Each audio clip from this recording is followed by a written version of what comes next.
I'm back. I'm back from the land of hellfire. Oh my God, Lillooet was crazy, crazy, crazy hot. Oh my goodness, I couldn't stay the whole time. I had to leave about halfway through the last day. Holy moly, not used to that. Anyway, I want to share. I had an amazing time. Wow, wow, an amazing time. I'd like to really, with all my heart, thank Chief Daryl Bob, who hosted the event. He's an amazing man, lives from the heart. They all do up there. Really believes in the future, believes that we can all live in peace and harmony. We can fix the damage we've done to Mother Earth. They really believe this with all their hearts, and I think we can learn a lot from the Indigenous peoples here, well, all over the world. But we have lots of amazing Indigenous people here in the Vancouver area and all of British Columbia and beyond. I would encourage anybody to reach out to any of the organizations and help support them, because all they want is the best for all of us. That was the message, that I came away with. It's not an us-them thing at all, even though, we haven't, as Europeans, we haven't really treated them very well, I think, unfortunately. And yet they still have love in their hearts. So amazing, amazing. I want to share something that I discovered a bit of an epiphany. One night we were all around the fire, and there was a gentleman there talking to us about matters of the heart and some of his philosophies around that. I forget his name. I have to apologize, but I was kind of laying in the tent later that night, going to sleep, and it really dawned on me that I need to start having some compassion, not only for other people, which I already have. I'm very much a giver. I enjoy doing that. It's how we're going to make a difference in the world.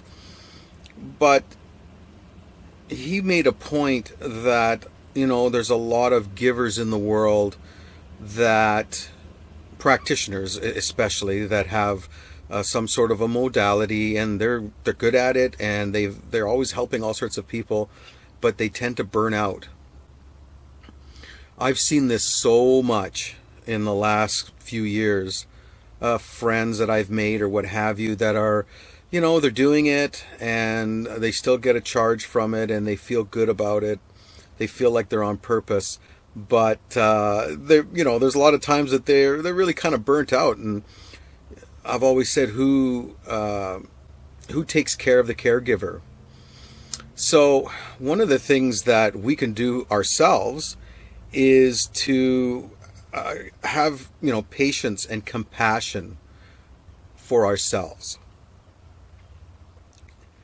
and that's something that I have to admit, I'm not easy. It's not easy for me to, like, for instance, ask for help when I need it, and I'm hard on myself.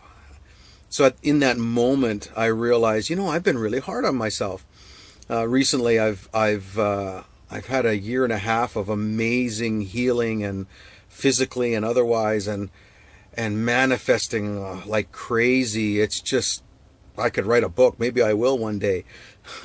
and even with all that amazing growth, I'm still kind of hard on myself, when it slows down a little bit, or when I need to recharge my batteries. I get impatient with the world and my body, and it's like, why aren't you healing right away? And so I would encourage each and every one of you to do the same thing.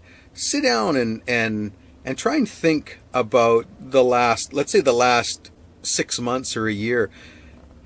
Try to think about when you haven't been very compassionate and patient with yourself and loving with yourself. It's an eye-opener. I spent, several hours that night thinking about when and where, and I found a few more sharing. I experienced an amazing ceremony while I was there. And I'd really like to see some of this happen locally at some of our events. And I think you'll agree. So try and imagine this arbor, as they called it, which is almost like a Stonehenge made out of wood. Maybe, I don't know, 100 feet in diameter, something like that. And it had a little stage at one end, and people had their chairs under the shade. And there was a west entrance where people would be let in for things like ceremonies and what have you. But it's mostly open air in the center. So the night before this ceremony, I remember being told, all the men stay behind while the gals go and have dinner. And Daryl took us all in the center and said, we need to honor our women more. He said, let's take these yellow ribbons that we made out of material and let's tie them all along the inside of this space. If I have a picture, I'll put it up so you can see. It was amazing. And that was to honor all the women that were present, all the women of the world, as men, to stand up and stand up for them, for the life givers. So I thought that was really neat. But there was more to come. The next day, he got us all the men, to stand up. And we all were told to line the inner edge of this round space. Wow, we got lots of bikes going by. Hope you can hear me. So about 100 guys, and we lined the inner circle of this space, facing inward. And we did an amazing thing. He had all the women that were present go out of the circle and enter in through this west gate, we'll call it. And one at a time they filed in, and they were told to go along the outer edge, face each man one at a time, and we as men were to touch them on the shoulder, on the right shoulder, and tell them that we love them, or extend love to them. Every one of them. I don't really have words to share with you all about what that was like. And I can only really talk from a male's perspective. I would assume that the women were having a good time. It was a deep spiritual experience. We were outnumbered at least 2 to 1, if not 3 to 1.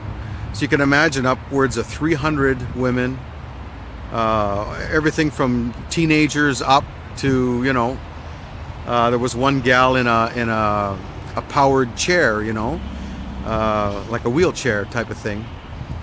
Young and old, they all came by, each of us one at a time, and we touched them gently on the shoulder and told them that we love them.